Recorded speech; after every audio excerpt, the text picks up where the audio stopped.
Celtics and the Heat, and the Heat ended up winning. Pretty. I mean, the score doesn't really show it, but I felt like Miami was in control, basically third quarter on, Mhm. and so the Celtics kind of had a pretty good start to the first half, and then in the second half they seemed like they were absolutely gassed. So, Yeah. um, Cody, I mean, let's start here. I mean, can the Celtics bounce back?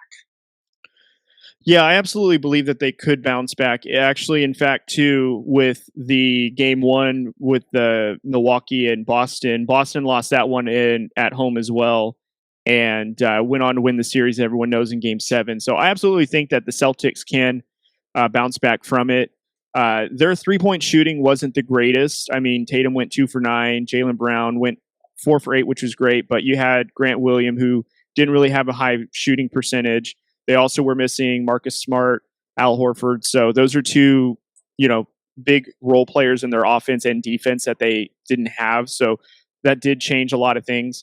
I will say, though, that I did predict that Miami would come out of the series to begin with. So Miami's defense is what really, I think, kind of the Celtics ran into to where they weren't prepared for how tenacious they'll be.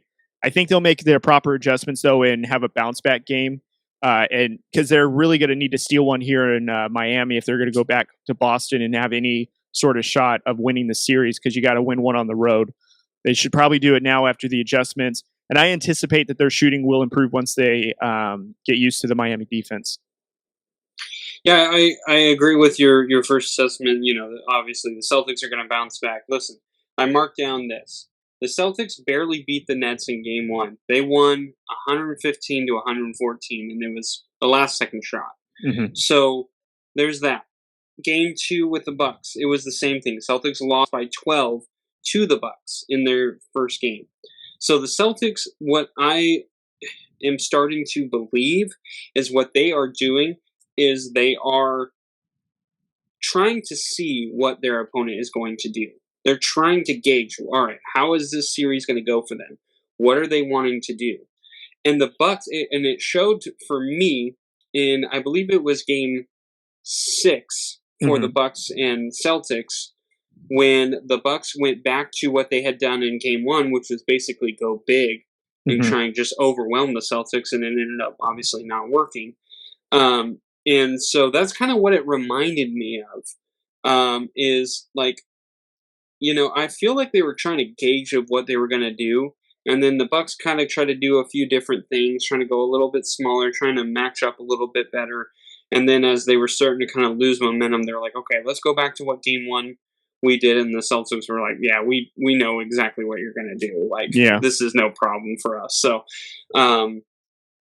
I kind of felt like that with the Celtics Heat game. I just listen. The other thing that I did want to bring up is the Celtics.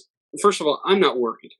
I'm not worried that they're not going to come back and bounce back, because they had the shortest amount of time during like off days. So the game 7s were played Sunday, right?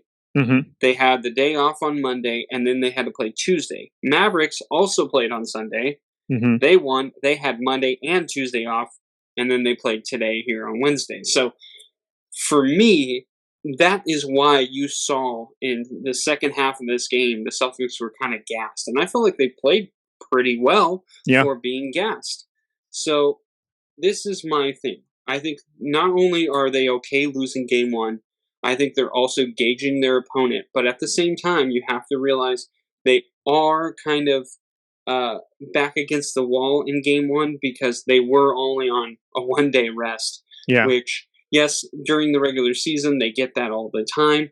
But after you've played over 80 games, maybe closer to 90 now, I think over 90, you're going to kind of start laboring a little bit. That's a lot of games. So I'm not worried about the Celtics. I think obviously Butler had a great game, but there was no Marcus Smart, who is going to be coming back, and I guarantee you Smart is going to see a lot of Jimmy Butler. I believe it was Robert Williams who was down this in game 1 as well. So no, actually, it was Al Horford. Robert Williams did play. Sorry, Al Horford. You're right. You're right. Al Horford. And so Williams, I thought, stepped up pretty well, but Al Horford is going to help them even a little bit. He's not the Al Horford of the Atlanta years or the early Boston years. Right. It's going to be more of an older Al Horford, but he still is a smart player. He will pass when he needs to pass. He can make any shot that he needs to make. So he's definitely going to be a big help. So we'll see how game 2 is. Honestly, if I were a betting man and I were going to put my money on one of these two teams, I would probably put it on the Celtics. I don't think they're going to come out and just be flat in game 2. I feel like at least, if anything, first quarter will be like, Boston will thrive.